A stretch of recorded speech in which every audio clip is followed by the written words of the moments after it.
All right, y'all, let's talk about slip seating. What are your thoughts on it? Are you a fan of it? So, when it comes to slip seating, if you do LTL, P&D, or line haul, it's a good chance you're going to share a truck. Now, the only time you may not have to share a truck is if you're an extra board driver and you're out 5 days, or you do a run where you're like out maybe 2 days, or basically if you're on a run where you're laying down. That might be the only instance where you don't have to share a truck, or if you work at a company and run out of a terminal where you have more line haul drivers than P&D drivers, or vice versa, more P&D drivers than line haul drivers, you might get lucky and not have to share a truck. But chances are you're gonna have to share a truck. Now, it's a good chance, you might have to deal with a driver that's not the cleanest, meaning he leaves his trash, he leaves his papers, and he leaves the truck smelling like cigarettes. I mean, hey, it is what it is. Or you might have the truck where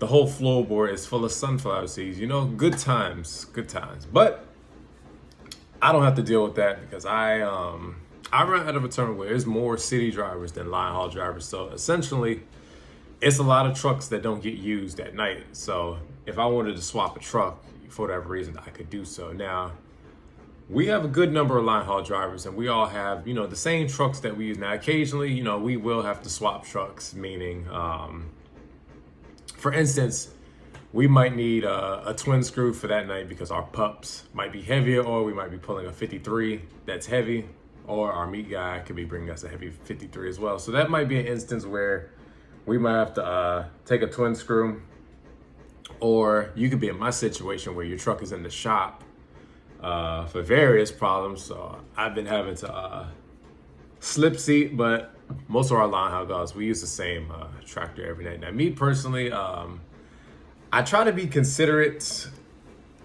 meaning I try to find a truck that I know I'll be back before the city guy will be back. For instance, the truck I was using before they put it in the shop, I typically would get back anywhere between 5 and like 7:30.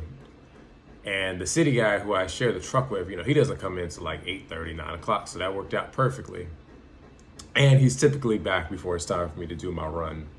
Now, in the past, I've had a slipsy guy where ours just didn't match at all. He would either be waiting on me to get back, or I'd be waiting for the truck when it's time for me to do my run. So I ended up swapping.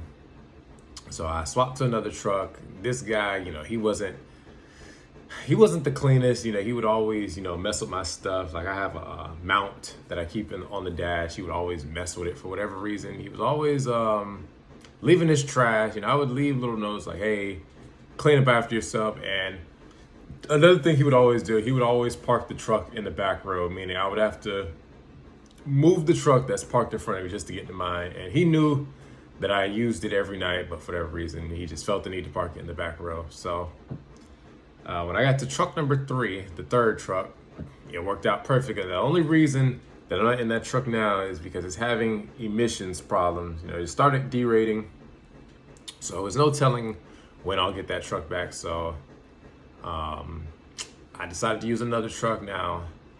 The problem with this truck is it's never giving me problems. It shifts pretty well. The only issue is the air went out on me last night, and I had a pretty big run, so I was kind of miserable. But anyway, let's talk about how the slip seating works. So depending on the company you're at,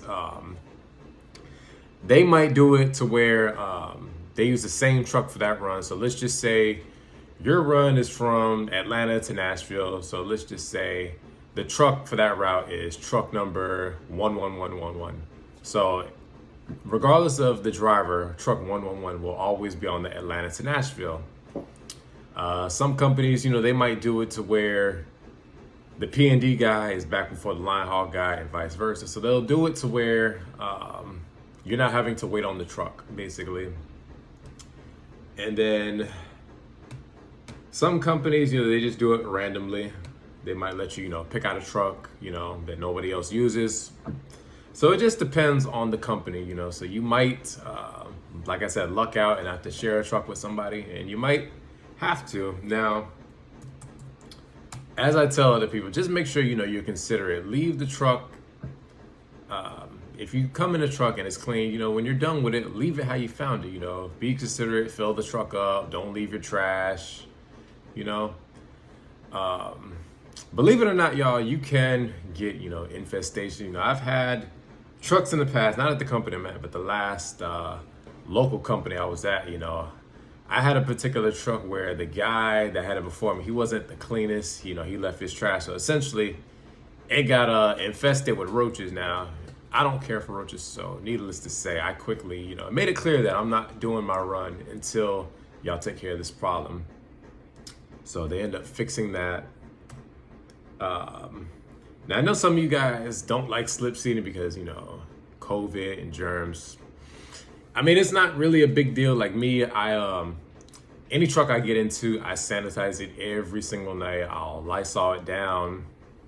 And even back when I wasn't sharing the truck, I still did it because you never know when the mechanics might move your truck or just whatever. I always just did it as just to take precaution. As far as what I keep in the day cab, I'll do a video on that once I get my assigned truck back. Like I said, I don't know when that'll be. I asked the mechanic this morning. He said, since it's emissions, there's no telling because they still have to figure out and pinpoint exactly what is the problem. So in the meantime, I'm just thugging it out, swapping from truck to truck. Now, I do have my go-to trucks because, like I said, sometimes I do have to take a twin screw.